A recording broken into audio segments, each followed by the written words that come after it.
శర్మగారు, చివరిగా శ్రీ శృంగేరి శారదాపీఠం ప్రభావం నేటి సమాజం మీద ఎంతగా ఉందండి? స్వామివారి యొక్క ప్రభావం ఎంత ఉంది అంటే, శృంగేరికి రైలు లేదు. శృంగేరికి మన దగ్గర నుంచి ప్రత్యక్షంగా వెళ్ళడానికి బస్సులు కూడా డైరెక్ట్ గా లేవు. అయినప్పటికీ ఇక్కడ తెలుగునాట నుంచి వెంపర్లాడుతూ జనాలందరూ శృంగేరికి వెళ్తూ ఉంటారు. ఎంత ప్రభావం ఉంటే శృంగేరి పీఠం యొక్క ప్రభావం, ఈ జనాలందరూ ఇంత ఆతురతో అక్కడికి వెళ్తూ ఉంటారు.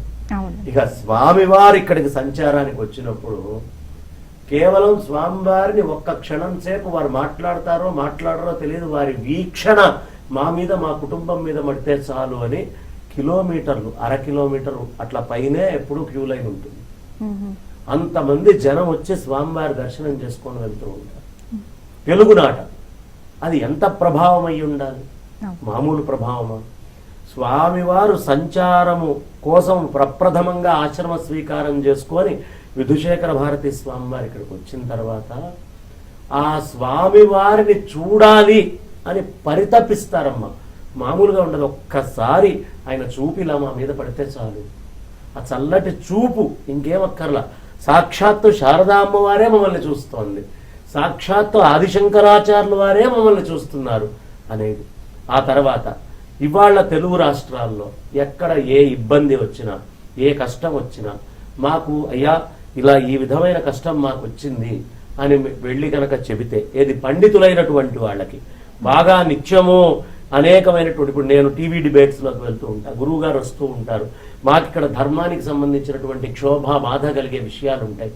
ఇవి ఏవి చెప్పినా స్వామివారు విని ఇలా ఆశీర్వచనం ఇవ్వడంతో మళ్ళీ మేము తిరిగి వస్తే ఏ పనిలో అయినా మాకు విజయం జరిగి తీరుతుంది. ఆ పని పూర్తయిపోయి ఉంటుంది. ఏమండి ఫలానా వాళ్ళ వల్ల వైదిక ధర్మానికి చాలా ఇబ్బందిగా ఉంది స్వామివారు, వారు ఏం చెప్పరు, ఊరికనే అంతా అమ్మ చూసుకుంటుంది అన్నట్టుగా ఒక ఆశీర్వచనం ఇస్తారు. తిరిగి మేము వచ్చేటప్పటికి ఆ విధమైనటువంటి వివాదాలు చేసేటువంటి వాళ్ళ జాడ కూడా కనిపించదు. వాళ్ళు అసలు కనిపించరు, వెళ్ళిపోతారు, అంతే, లుప్తమైపోయినట్టుగా అయిపోతుంది. ఇవి నా ప్రత్యక్ష అనుభవాలు. ఇలా అనేకానేకం నేను చూశాను. కేవలము శృంగేరి జగద్గురువుల ఆశీస్సులతో మాత్రమే ఇవాళ తెలుగునాట, అంటే మీరు ఇక్కడ విషయం అడిగారు కాబట్టి, మనము ఇక్కడ జరిగేటటువంటి దాడుల మీద కానీ ఇతరం కానీ, మనం ఈ వైదిక ధర్మం మీద జరిగేటటువంటి వాటిల్ని కానీ, వారి తపస్సే మనందరినీ రక్షిస్తోంది. అక్కడి నుంచి వారి చంద్రమౌళీశ్వర ఆరాధనే మనల్ని రక్షిస్తోంది. దీంట్లో అసలు ఈశన్ మాత్రం అనుమానం అక్కర్లా. అందుకే శంకర్లు శారదా అమ్మవారిని తీసుకొని వెళ్ళి అక్కడ ప్రతిష్ఠ చేసింది. మళ్ళీ స్వామివారి విజయయాత్ర ఎప్పుడా అని తెలుగునాట ప్రజలందరూ కూడా 2 రాష్ట్రాల్లో చాలా విశేషంగా ఎదురు చూస్తున్నారు. ఇప్పుడు 2018లో వచ్చారు, అప్పుడే 19, 20, 21, 22 4 ఏళ్లు నిండి 5వ ఏడు నడుస్తోంది. కాబట్టి స్వామివారి యొక్క రాక కోసం ఎదురు చూస్తూ అందరూ కూడా ఈ రోజుకి పరితపిస్తున్నారు. ఎక్కడ ఎవరికి ఏ అనుమానం వచ్చినా. అయితే తెలుగు ప్రజలకి నేను చెప్పాలనుకుంటాను ఒకటి, మనమందరము ఇళ్లల్లో పెళ్లిళ్ళు చేసుకుంటాం, ఉపనయనాలు చేసుకుంటున్నాం, అనేకమైనటువంటి కార్యక్రమాలు తెలుగునాట మనం చేసుకుంటాం, ధర్మం వ్రతాలు అన్ని చేస్తున్నాం. ఇవాళ ఈ వ్రతాలు గాని, ఈ ధర్మాలు గాని, ఇవన్నీ కూడా మనం ఆచరిస్తున్నాము అంటే దానికి కారణం ఎవరమ్మా? ఆదిశంకర భగవత్పాదాచార్యులు వారు వ్యాసుల వారు ఇచ్చినటువంటి మార్గాన్ని పటిష్టం చేయటం వల్లే కదా. కాబట్టి మనం అందరము కూడా ఇవాళ పెళ్లి చేసుకోగలుగుతున్నామంటే పీఠము పరంపరగా కాపాడుతూ వస్తే మనం మీరు అందరికీ డబ్బులు ఇస్తూ వైదిక ధర్మం కోసం ఒక గురు కానుక అనేటటువంటిది కట్టి జగద్గురువులకి ఇక్కడి నుంచి పంపించడం అనేది నేర్చుకోవాలి.